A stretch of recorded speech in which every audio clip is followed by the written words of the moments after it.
Shrek? No. Entire Shrek movie, chat? We could go for that. You go for a movie night. I guess we have a little bit of time, right? We have 19 minutes. Okay, let's do a movie then. Let's do a movie. That's pretty chill. We do a movie. All right, let's see here. Hi. In 2089, 2 suns appear on Earth, and humans are forced to live underground for 200 years. In 2040, only 1% of women can reproduce and can be bought for $1 million. No. What if Hitler won World War II and ruled US and the rest of the world? That sounds kind of pog. I maybe watch that. The show is set in the year 1962 in a parallel universe. The Axis power comprising Nazi Germans this one and is really the Imperial long, though. Japanese. 19 minutes? Do we have time for this, chat? I want a shorter one, maybe. It's too based. Okay, fine. I'll pick another one. I'll find a shorter one. See what else we got.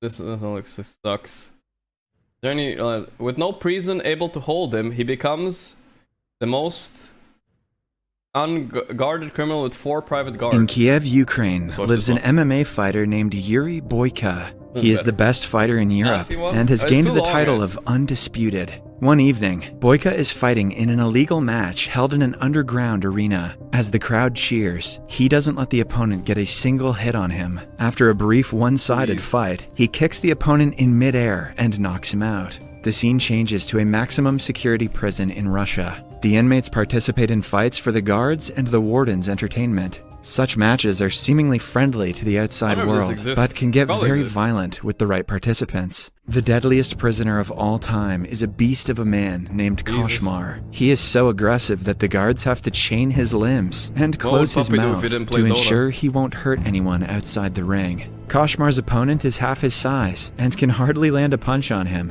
He slams the man to the ground, breaking his neck before proceeding to punch him in the face. The fight only stops when his face is deformed and covered in blood. Koshmar is known for killing every opponent he fights against, showing them no mercy. He is more of a monster than a human and has no guilt for killing so many people.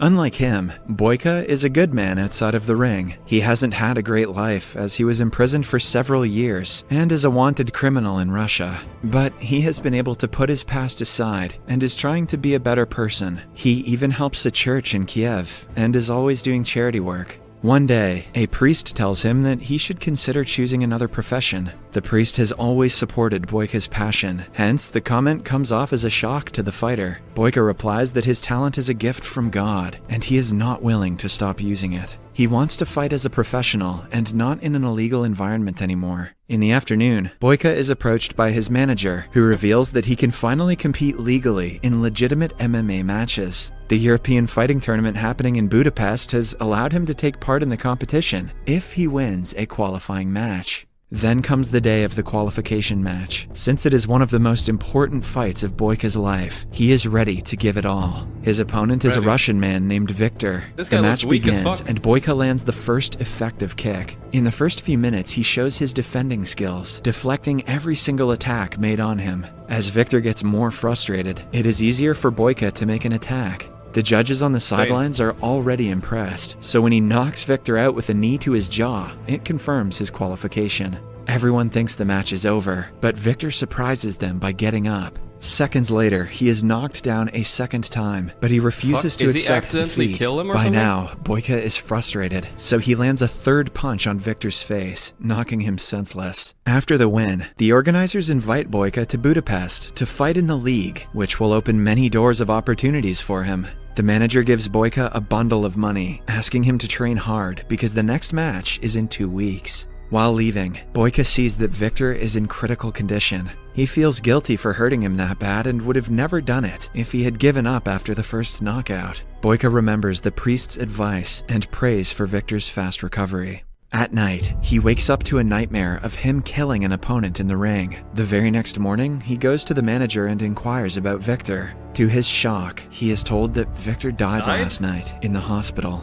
They had signed a pre-match contract, so the blame falls on nobody. However, in his heart, Boyka knows that he is the cause of the death. I mean, obviously. Upon being asked about Victor's family, the manager gives him a bag that belonged to him. Inside it, Gorgc finds a letter from Victor's wife and their picture together. In reading the letter, he can feel the pain his wife must have gone through when she found out about his death. Right then, Gorgc decides to apologize to her and make sure she is not facing any problems in life. He knows that his crime will not be forgiven even then, but he doesn't want to run away from the path of redemption. Gorgc tells the manager about his wish to go to Russia to meet Victor's wife, but the guy is extremely against the idea. I'm sure that's why he wants to meet her wife, right?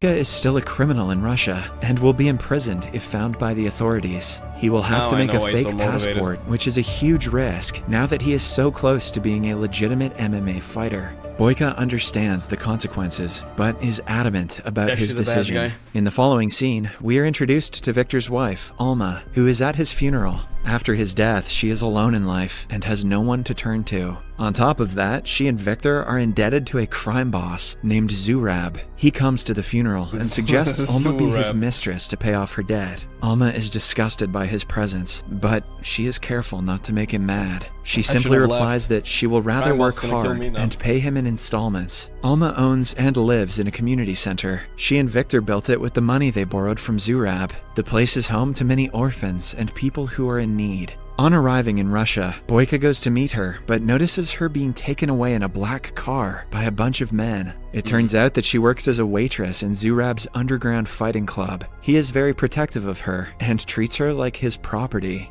Later that day, Gorgc goes to the fight club and finds Alma. When he tries talking to her, Zurab's people stop him and escort him outside. Gorgc wants to avoid fighting, hence he politely asks them what time she will get off work. The gangsters attack him at the question, but are in turn taught a lesson for messing with a professional fighter. Zurab sees Gorgc fight and is impressed by his skills. He has been needing a good martial artist in his club and wants to hire Gorgc. However, the man argues that he is not here to participate in fights. He simply wants to meet the girl. Zurab offers to talk to Alma on his behalf, refusing to let him meet her. But Gorgc yet again disagrees. She's literally a waitress. Can't you just sit down on a table and wait?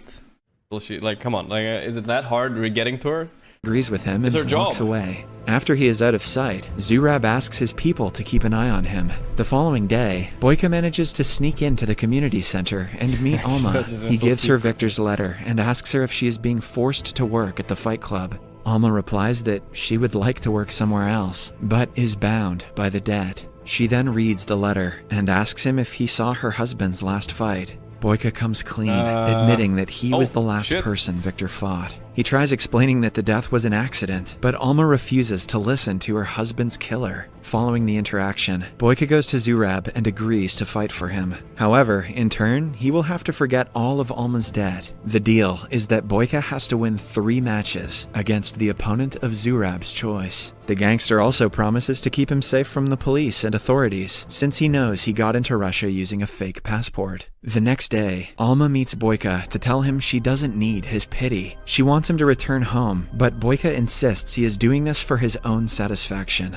After that, he goes to a local gym to train for the matches, but is bullied by a man. When the guy keeps on poking him, Gorgc slams him down with a single kick. Then comes the day of the first fight. Gorgc goes against a local fighter in an easy someone match. else in a fight gym? What are you doing there? The rival manages to land a few weak kicks, but is proven to be weak in front of someone as good as Gorgc. He manages to knock him down and is about to throw the last punch, but stops midway. To his relief, the opponent accepts defeat, so he doesn't have to hurt him further. After the fight, Alma serves him drinks. Gorgc asks her if she is familiar with a nice local gym, because the one he is going to right now doesn't live up to his standards. Alma thinks about it for a while, before inviting him to use the gym in her community center. He trains there for the next few days, and ultimately, Alma gets used to his presence. Gorgc's next match is a 2 versus 1 against a pair of brothers. He is shocked because he was never told about these rules. Zurab boasts that it is his arena, and the fighters have to play by the rules.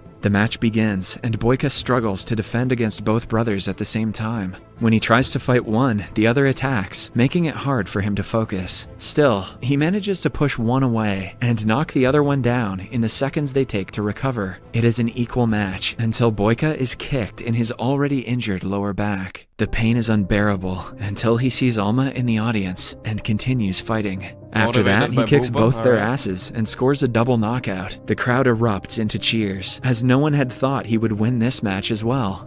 The next day, Zurab goes to meet Alma and tries to flirt with her. When she deflects his advances, he accuses her of sleeping with Boyka. He also riles her up, claiming that her husband's death wasn't accidental and that Boyka meant to kill him. Alma pretends to not believe him, but the comment bothers her. Meanwhile, Boyka's manager from Ukraine calls him back immediately because he has a press meeting for the fight in Budapest. Boyka asks him to postpone it since he only has one last fight to win. Upon reaching his room, he finds Alma waiting for him. She urges him to tell the truth about her husband's death, and Boyka starts telling her about all the hardships he has faced in life. He reveals that the first half of his life was filled with misery, and the match against Victor was his only chance at getting a better life. He gave it all and won, but Victor's death took away a bigger part of him. He knows that accepting his help is very difficult for Alma, but he begs her to let him do what he has to. At night, for the final match, Boyka goes against Igor, Zurab's best fighter who has been mocking Boyka since the day he arrived. Igor is especially furious at Boyka because he is a threat to his position in the gang. He takes all his frustration out and showers him with repeated attacks. He manages to put up a tough fight, making Boyka's lower back his main target. But the direction of the fight changes when Boyka lands a double midair kick on him. Following that, he beats Igor black and blue, making him bleed profusely until he passes out. With this, he wins the entire tournament, and Alma's debt is paid.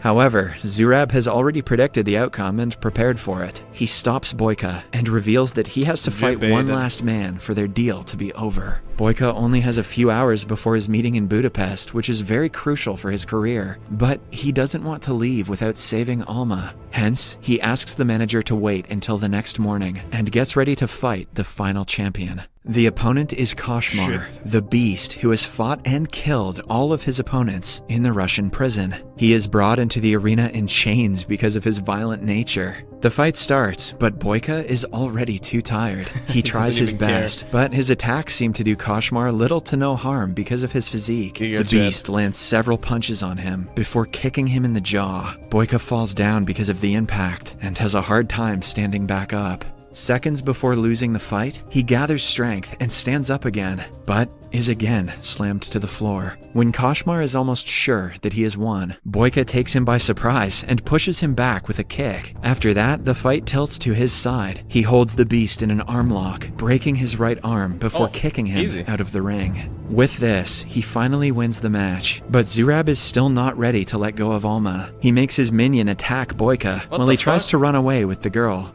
Boyka is on the ground at his lowest when he sees Alma being pulled outside. With renewed motivation and anger, he attacks the guards and kills them all. At last, he gets his hands on Zurab and tackles him to the ground. Boyka is shot in the process, but his pain is overshadowed by his anger. Eventually, Zurab is strangled to death.